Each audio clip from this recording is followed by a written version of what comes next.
В эфире телеканала «Итоги дня», в студии Надежда Саханская. Здравствуйте. В начале выпуска об основных темах. В Якутии с начала года зарегистрировано 446 ДТП. Особое внимание уделяется авариям с мототранспортом. Готовь тетради, рюкзаки летом. Школьный базар вновь развернулся на Комсомольской площади Якутска. Расскажем, как изменились цены. От монастырей до современных дорог. О примере успешного социально-экономического развития поведают наши коллеги.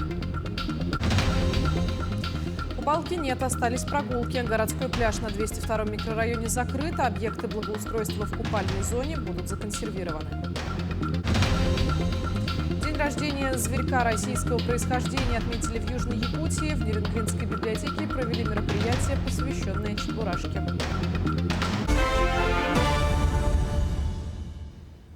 Глава Якутии посетил линию боевого соприкосновения, где встретился с военнослужащими из республики, участвующими в специальной военной операции. Он передал бойцам очередную партию гуманитарной помощи, технику и оборудование, включая квадроциклы «Сокол», квадрокоптеры, антидроновые разработки якутских компаний и приборы радиоэлектронной борьбы, произведенные в регионе.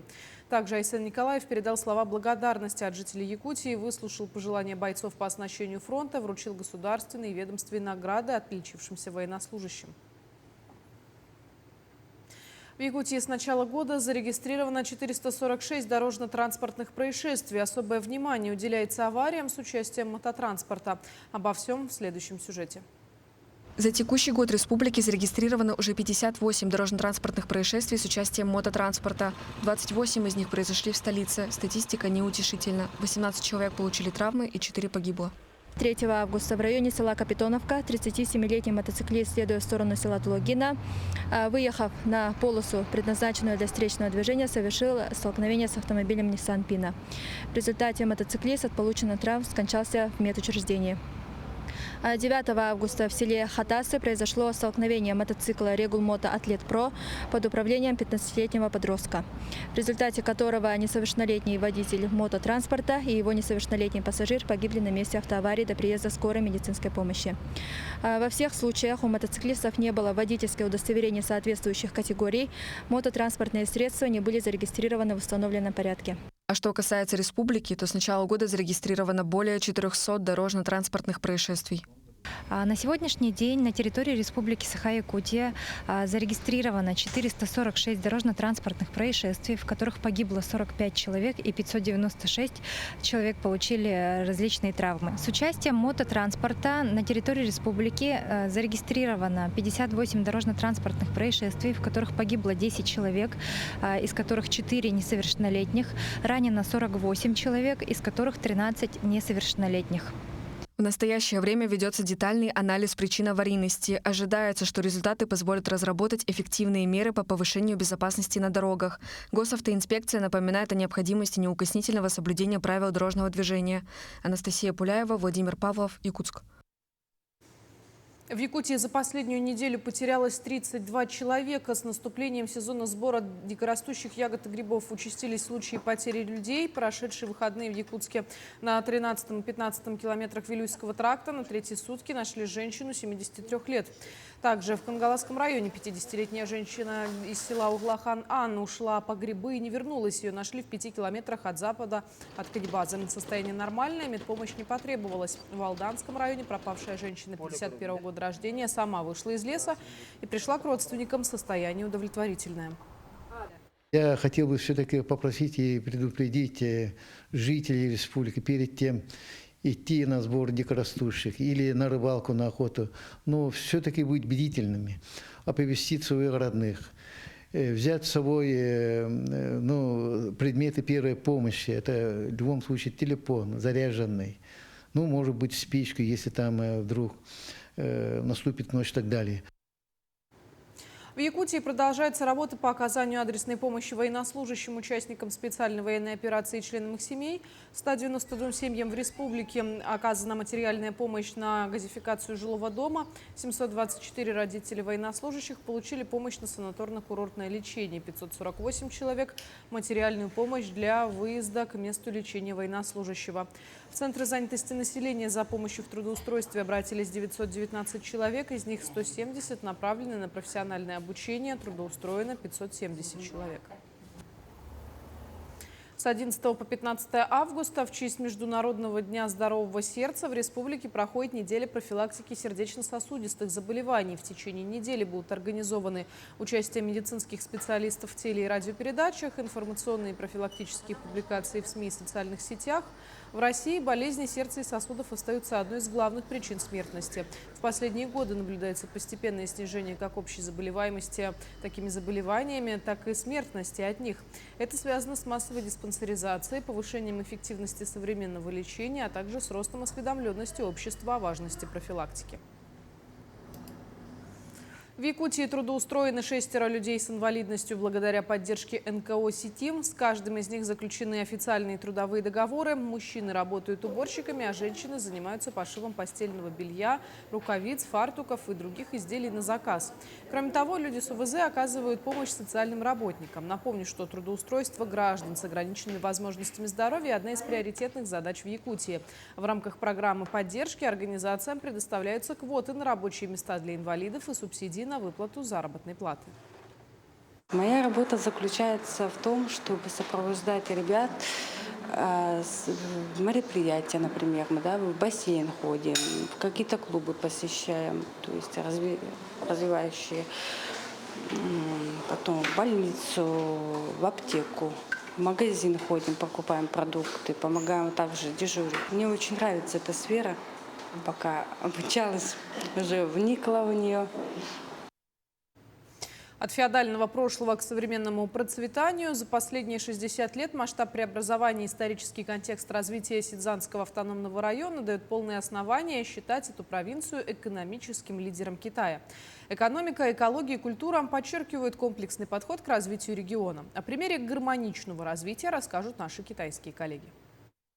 В этом году Сидзанский автономный район Китая отмечает 60-летие. Он занимает 8-ю часть Китая, сопоставим по площади с 5 Франциями. В прошлом году валовой региональный продукт превысил 38 миллиардов долларов, увеличившийся за 60 лет в 155 раз. По итогам первого полугодия Сидзан лидирует в стране по темпу роста ВРП с показателей в 7,2%. Каждый автономный район добьется таких темпов развития в столь уникальных географических условиях. Во-первых, за счет масштабного развития инфраструктуры. За 60 лет в труднодоступном высокогорном регионе удалось создать сеть автомобильных железных дорог протяженностью в 120 тысяч и 1400 километров соответственно. Второй фактор – повышение уровня жизни. Располагаемые годовые доходы на душу городского населения в Сидзане за 60 лет выросли в 120 раз до 7700 долларов. Доходы фермеров и садоводов за это же время увеличились почти в 200 раз. В регионе развивает газ-система медицинского обслуживания, что привело к росту ожидаемой продолжительности жизни населения до 72,5 лет. В-третьих, это экологичность и развитие. Более половины территории автономного района относятся к охраняемым зонам. Площадь лесонасаждения превысила 667 квадратных километров. Качество воды в реках и озерах соответствует национальному стандарту 3 категории. Иначе говоря, ее можно пить. Четвертым фактором стало развитие человеческого капитала и региональной культуры. В 1959 году в Сидзане отменили теократическое феодальное крепостничество. Народ стал полными хозяевами своей судьбы.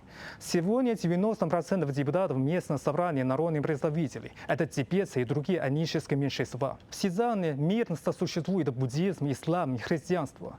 Сейчас в регионе более 1700 буддийских монастырей, около 46 тысяч монахов и монахинь, 4 мечети на 12 тысяч мусульман, а также католическая церковь с приходом 700 человек. В Сидзан отмечает более 1700 традиционных религиозных и народных праздников, таких как Шадонь или фестиваль йогурта. Интерес россиян к Сидзану можно назвать историческим, и в последнее время он растет. С 28 июля по 2 августа посольство Китая и России организовало поездку российской молодежи и делегации в Сидзанский автономный район. Прекрасные пейзажи, современной жизни региона и тибетские традиции оставили глубокое впечатление в российской гостей. В Сидзан рады видеть друзей из всех стран, включая Россию. Будете уверены, что местные жители с удовольствием покажут величественную крышу мира, впечатляющий дворец Патала и расскажут об уникальной истории и чудесном развитии этой высокогорной жемчужины Китая. В Мирнинском районе объявлен грантовый конкурс «Путь к успеху» на финансовую поддержку бизнес-проектов в ключевых сферах развития региона. Победители смогут получить средства на реализацию инициатив для развития бизнеса в различных сферах, от производства продуктов до внедрения цифровых технологий. Проект реализуется совместно с администрацией Мирнинского района и Центром развития предпринимательских и общественных инициатив. Программа нацелена на выстраивание взаимовыгодного сотрудничества с предпринимателями, направленного на социально-экономическое развитие. Данный конкурс проводится сугубо на территории и для предпринимателей, зарегистрированных на территории Мирнинского района. Мы надеемся, что при реализации бизнес-проектов, которые поступят к нам на рассмотрение, улучшится качество жизни на территории Мирнинского района, повысится благосостояние населения, также будет улучшен инвестиционный климат района, ну и, соответственно, налоговые поступления в сам бюджет района также будут приветствоваться и будут востребованы. В интересах компании также участвовать не только в производственном цикле, а также в социально-экономическом развитии района. В Якутске 22 августа в рамках ежегодного августовского совещания работников образования состоится республиканский форум «Вместе к успеху». В ходе мероприятия профессионалы в сфере образования обсудят актуальные вопросы трудоустройства молодых специалистов, развития карьерных возможностей и повышения квалификации кадров в регионе. Особое внимание уделят расширению взаимодействия между образовательными организациями и промышленными предприятиями.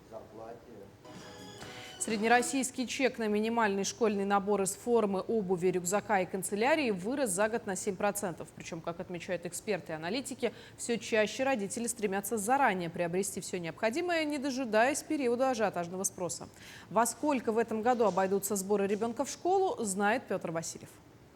В этом году большинство родителей приобретают товары к школе на онлайн-площадках, и их так называемая покупательская активность стартовала гораздо раньше. Спрос на учебные принадлежности на маркетплейсах в июле этого года был сопоставим с концом августа прошлого. Тем не менее, рост цен никто не отменял. В этом году стоимость минимального набора для школы обойдется почти в 18 тысяч рублей. Одежда для девочек при этом подорожала заметнее всего, почти в 1,5 раза. В среднем нарядить дочь-первоклассницу будет стоить 33 573 рубля. За туфли и блузки придется выложить сумму в 2–2,5 раза больше, чем годом ранее. Одеть к школе мальчика будет стоить 29 600 рублей. Канцелярские товары подскочили в цене на 22%. При этом наиболее ощутимо прибавили доски для лепки, пластилин, акварель, кисти и альбомы для рисования, наоборот, подешевели на 12 и 8% соответственно. Еще один важный фактор сбора в школу этого года. Родители все чаще стремятся купить, так сказать, полный комплект в одном месте. Яркий тому пример — школьный базар, который уже в 25-й раз распахнул свои двери на Комсомольской площади. Мы купили рюкзачок вот такой для внучки, я купила. Он очень хороший, с упинаторами. Я купил так дневник, ручку, точилку и там ластики. По идее, мы зашли сюда за одним рюкзаком, но вышли там со всей канцелярии. Здесь традиционно собрано все, чтобы полностью подготовить школьников к учебе на хорошо и отлично. От канцелярских принадлежностей, учебников и тетрадей до школьной формы, обуви и рюкзаков. Особый упор в этом году сделан на качество и безопасность товаров. Вся продукция как от отечественных, так и проверенных зарубежных производителей. К слову сказать, цены на базаре достаточно демократичные. Цены здесь ниже среднего, можно всегда поторговаться, попросить скидку. Всегда тут работают продавцы, работают также сами предприниматели, с ними можно всегда договориться о цене. Стоит отметить, в этом году на ярмарке можно будет принять участие в различных концертах и презентациях. Работать школьный базар будет до начала сентября, без выходных. Петр Васильев, Камила Михайлова, Иван Сорокаумов, Якутск. Министерство труда и социального развития республики запустило благотворительную акцию «Соберем детей в школу». Все собранные школьные принадлежности будут переданы детям-сиротам и детям, оставшимся без попечения родителей, а также семьям, находящимся в трудной жизненной ситуации. Жители Якутии могут приобрести школьные принадлежности, учебники, тетради, спортивную форму, обувь, рюкзаки и другие необходимые для учебы вещи и оставить их в точках сбора. Акция продлится до конца августа. Акция «Собери, помоги» собрать ребенка в школу, она ежегодная. Очень многие предприятия, организации принимают участие в этой акции. И вот мы, как социальное министерство, конечно, поддерживаем все такие начинания. Те, кто хочет помочь детям, попавшим в трудную жизненную ситуацию, детям, оказавшимся без попечения родителей, помочь собраться в школу. Здесь можно купить канцелярские товары, школьные принадлежности. Это можно сделать в магазинах «Бубльгур», которые расположены на Дзержинского и на Кальвице. Работники библиотеки провели мероприятие, посвященное дню рождения Чебурашки. Книга Эдуарда Успенского «Крокодил Гена» и его друзья и в наши дни не теряет своей популярности. Приключения невиданного зверька увлекают взрослых и детей разного возраста. Ирина Жданова продолжит тему.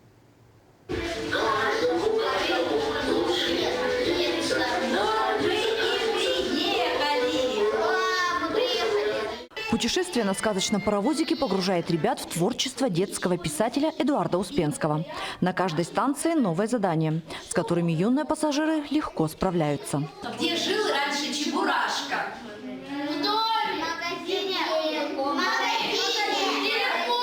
Этап с вопросами про персонажей проходит быстро. Маленькие читатели знакомы с историей про Чебурашку и с творчеством писателя Эдуарда Успенского. Ребята, а как звали старуху, которая всем вредила?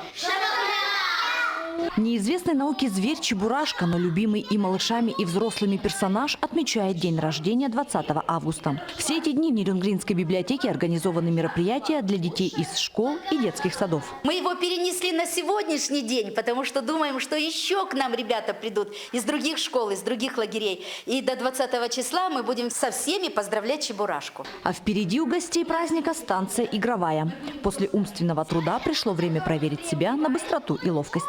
Мы сегодня делали, пазлы собирали. Еще мы приходили, потому что у Чебурашки 20 августа день рождения. Он милый, и еще он родился 20 августа, летом. И сначала его везли из джунглей в коробке с апельсинами. Нам рассказывали про животное милое. Чеба зовут. Я узнал, что он очень милый и добрый. С творчеством детских писателей ребят знакомят в рамках рубрики «Библиотечное лето». Это и выставки, презентации, познавательные и развивающие мероприятия для разных возрастных групп. Такие мероприятия мы проводим для того, чтобы дети читали больше книг, приходили к нам в библиотеку. Сегодняшний герой мероприятия Чебурашка не просто милый, добродушный персонаж.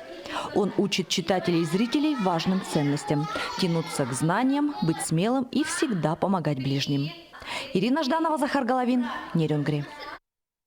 Компания «Алроса» продолжает поддержку коренных малочисленных народов севера Якутии. Работать исключительно на принципах взаимного уважения, бережного отношения к земле и традициям. Именно так ведет свою социальную политику якутская алмазодобывающая компания. Третий год в республике реализуется соглашение о сотрудничестве между правительством Якутии, Ассоциацией коренных малочисленных народов севера республики и «Алроса». О том, как компания заботится о сохранении этнокультурного наследия, поддержке малочисленных народов и устойчивом развитии северных территорий, в нашем следующем сюжете. На протяжении многих лет «Алроса» оказывает всестороннюю помощь арктическим районам Якутии.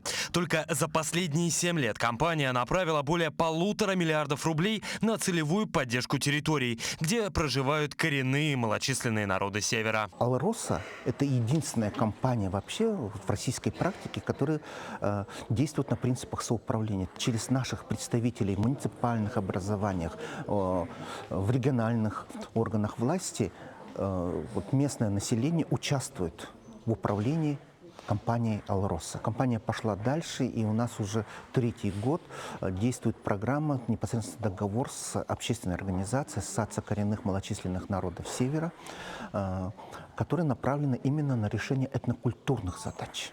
В вопросах взаимодействия с коренным населением компания придерживается принципов взаимного уважения, постоянного диалога и, конечно, общих целей и задач, принципов по сохранению нашей хрупкой природы. Компания намерена вести долгосрочную работу по возрождению культурной самобытности Севера. В рамках сотрудничества за счет средств Алроса с 23 года Ассоциация коренных малочисленных народов Севера работает над сохранением языка и нематериального культурного наследия. Благодаря поддержке Алроса реализуется целый ряд интересных и нужных проектов. Поддержку получают различные организации и мероприятия по сохранению языков, популяризации культуры и традиций коренных народов. Одним из таких стал прошедший на днях юбилейный молодежный Суглан. Нам бы очень хотелось, чтобы в нашей республике была такая площадка, где молодые представители коренных народов могли бы развиваться, учиться, участвовать в разных программах, реализовать свои проекты и находить наставников, чувствовать поддержку на уровне республики. Алроса широко поддерживает коренные малочисленные народы Севера, реализуя программы долгосрочного сотрудничества. В 2023 году компания утвердила политику в области взаимодействия с коренными малочисленными народами и подписала первое трехстороннее соглашение с правительством республики и Ассоциацией коренных малочисленных народов. В рамках второго соглашения компания продолжает финансировать мероприятия по сохранению языка, культурного наследия и этнокультурных традиций. Самое главное нам было объединить ребят с тем, чтобы они понимали, что те сложности, которые стоят перед коренными малочисленными народами, не только сейчас, но и в будущем, мы можем решить только вместе, сообща. И это самый главный посыл для наших ребят. И мы постарались в игровой форме создать возможности для командообразования. И в том числе мы сейчас рассказываем про сотрудничество с нашей компанией, акционерной компанией «Алроса», благодаря которой и во многом состоялся этот форум. В рамках соглашений ежегодно реализуются национальные праздники – Бакалдын, Шахадиба, Кочевье Севера и многие другие значимые для коренных малочисленных народов мероприятия. Также в фокусе внимания остается строительство важных социальных объектов. Так, например, были построены и отремонтированы школа-сад в Хараялахском наследии Оленёкского и Венкийского национального района, медучреждение в селе Жиганск, культурно-спортивный комплекс в поселке Зырянка Верхнеколымского района. Ведь, как известно, развитие северных территорий – это комплексный подход. С сегодняшнего дня городской пляж на 202-м микрорайоне Якутска официально закрыт. Началась консервация объектов благоустройства купальной зоны. Убираются информационные стенды, урны. Позже демонтируют настилы. Несмотря на закрытие пляжа, благоустроенная часть набережной имени Романа Дмитриева остается открытой для прогулок и занятий спортом. Купальный сезон этого года завершился без происшествий на воде. Жителей республики ждет резкое похолодание, связанное с приходом арктического воздуха. Подробнее о предстоящей погоде расскажет наш корреспондент Степан Черненко. С 12 августа арктическая воздушная масса начнет заполнять территорию Якутии, принеся с собой значительное понижение температуры. Первыми удары примут северные районы, затем западные и центральные. В общем-то, погода продолжает быть не очень жаркой. Сегодня вот вроде как будто немножко летний день, а уже начиная с завтрашнего дня у нас с севера опять очередной заход арктической воздушной массы. Холодной довольно-таки воздушной массы. Она постепенно будет заполнять собой всю территорию республики. Сначала северные районы, потом западные, центральные районы. То есть уже начиная с завтрашнего дня температура начнет понижаться опять ниже нормы. Ну, с северными циклонами в общем-то, северной воздушной массы больших осадков не бывает, но тем не менее возможны дожди. Этим летом погода была самая разная. Несмотря на то, что август выдался холодным, жители Якутии не расстраиваются. И наша съемочная команда сделала небольшой опрос среди горожан. Погода меняется, как бы сказать, лето было холодное, я так говорю, считаю. И сейчас нормально. Нормально, устраивает. Нормальная погода для меня. Все как положено, все как водится у погоды, когда тепло, когда холодно. Погода вещь непредсказуемая, поэтому мы не огорчаемся такой погоде, извлекаем выгоду из любой погоды. То жарко, то холодно. Важно не только одеваться теплее, но и быть внимательным к своим близким. такую погоду возрастает риск простудных заболеваний, поэтому не пренебрегайте профилактическими мерами. Следите за прогнозом погоды и планируйте свои дела с учетом надвигающегося похолодания. Степан Черненко, Иван Сорокаумов, Якутск. Таким увидели этот день наши корреспонденты. Мы продолжаем следить за развитием событий. Оставайтесь на нашем канале.